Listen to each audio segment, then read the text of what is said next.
Can you guys help me understand the call, no call on Draymond, the double tech situation, and how the game can be officiated differently in a situation like that? I watched the game and I understood. I heard Steve Jaffe obviously go through it all and kind of break it down. And you don't want to see a player obviously ejected at this stage of the game, but we've seen it.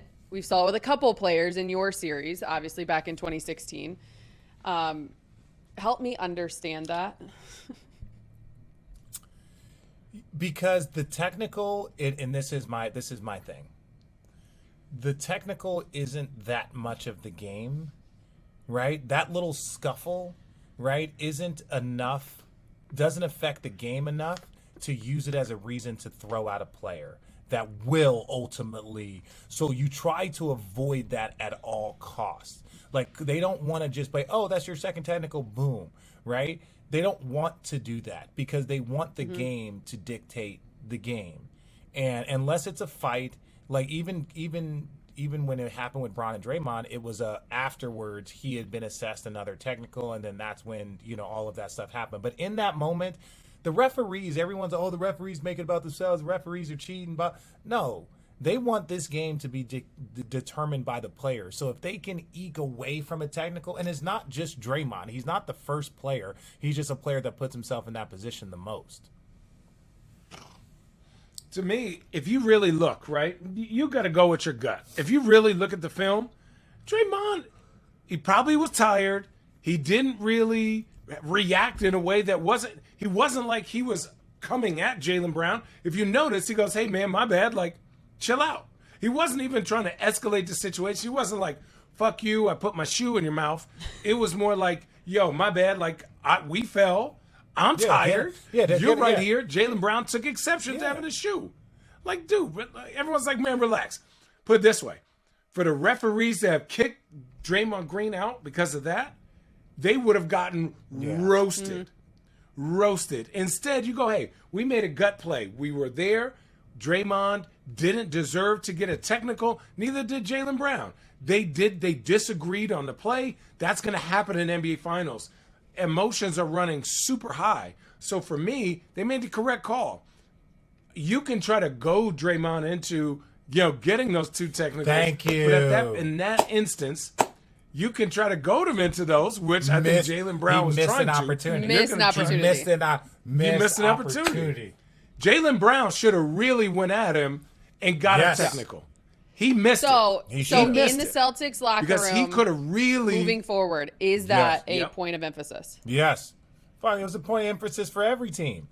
Right? It's a point of emphasis for every team. We make it seem like basketball is X's and O's. Basketball is literally a study in human emotions, right? And trying to keep your emotions in check, but also using your emotion to fuel you and power you and push you, right? Like, you hit a big shot, you're screaming, you're yelling, you're hyped. You're not coming down trying to hit another one of those shots to go scream and yell every time. And so when I look at this, it's like, dude, when players, Channing, you know this, when players get hit in the face or whatever happened, they will lay on the ground just trying to draw like a flagrant, and they all hold their face. They all hold their face because they want the referees to review it. It's just like in soccer. You're trying to bait the referees into a review, a flagrant. Everybody's talking about review all the time. That's everything because players are trying to manipulate the game. So if you're a player and you don't have a technical and Draymond has a technical and he engage him all the way. Oh. Bro, engage him all the way. And rightfully so. This is not dirty basketball. If you can't keep your emotions in check and I can use that to get you thrown out, or if I can use that to do whatever. Because Draymond does it all the time.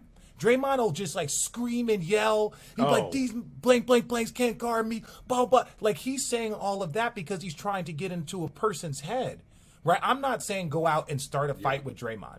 But if Draymond engages you, engage him all the way. You're missing it. It's the same thing when Larry Bird, when they were like, the old school players, if you had a back injury, the first thing they would do is hit you in your back. If you had a messed up thumb, first thing they would do was smack down on the ball. That's all a part of the where can I tweak out something? If Jaylen Brown would have got upset and would have gone after Draymond, everybody would have been like, oh, Jaylen Brown didn't like that. And Draymond wouldn't have backed down. Draymond wouldn't have walked away because he can't walk away because he's that emotional firepower. So if he walks away, it looks like he's somewhat retreating. So Draymond's going to engage, and that's a second technical. They won't be able to stop Draymond. Dude, getting the game starts like this. Getting this is the difference between winning and losing. If you can make one player be less aggressive, right?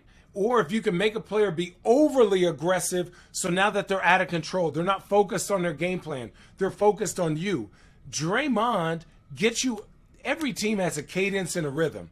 And what Draymond does an elite level at is he gets you to stop being present and start looking at him, right? And you hear Al Horford and you hear these guys say, don't let him do that. It is hard, right? Rasheed Wallace Beverly, used to do it. Patrick Ron Beverly does Artest. it. It's all about breaking your cadence. Oh, God, Ron. I used to not talk to Ron too Ooh, I was going to have Meta I used on to the not talk to podcast. Ron Should we too get much. Meta on the Why? podcast? Get it? Yes. Oh, he's Oh, dude. amazing. Oh, my dude. God. He's Okay. For sure. He's great. He He's is nicest so guy. nice. He's Oh, caveman. yeah. Oh, he's strong. awesome. He's Caveman caveman strong, built, too. He's caveman built. Like, he Dude. just is, and he just like Yeah, runs. listen, and- no. Yeah, He a different beast. But to get back to that, you see Draymond only does that for the most part with the role players, right? Draymond understands that if you're only getting 4 or 5 shots, realistically, if you miss 4 of those, we've won the game. Because now the main 2 guys have to go, well, damn, I can't pass it to him, or I missed this pass, or I'm not ready. Now your bench is shortened. These are things that you have to look at in the game, right? Dante Jones did a great job of it. When people would put their powder down, this is how crazy we were. Dante Jones would mess up their powder so they couldn't do their regular routine. It was to that point. Dante's like, they pour it down, he broom it off. They're like, what the fuck? He goes, fuck you. You know how people do the new tape? He put their feet on the new tape and dirty it up until it was like, it would Stop ruin it. anything. or would just to ruin get you out of your head, or just because annoy you. Like, yeah, That's it. we're He's like, petty. you know, Dante Yeah, Jones talking to basketball you. players, Petty. the best way. Like, Petty. they always talk about basketball being dramatic. It is, but the underlying part about that is that we're petty, and that's when it becomes dramatic, right? You see the little chirping on Twitter. You see all of this other stuff. By the way, No one another likes- topic that we're going to talk about at some point. No one likes petty more than me. But I Yeah. just say this: I don't tell people to go and start something. But if someone engages you, Right. then you have to then use your brain. Yeah, Say, if "I do." If someone say I do, I got to see what you did there. But if that's the case, then you got to, in my opinion, you have to engage, because that's a tactical. It's no different in hockey, and you know, you have the penalty box, and if someone starts something, then you get a power play, and not like it's like this in sports. If someone can't control their emotions or consistently puts themselves in that environment, how can you use that to your benefit?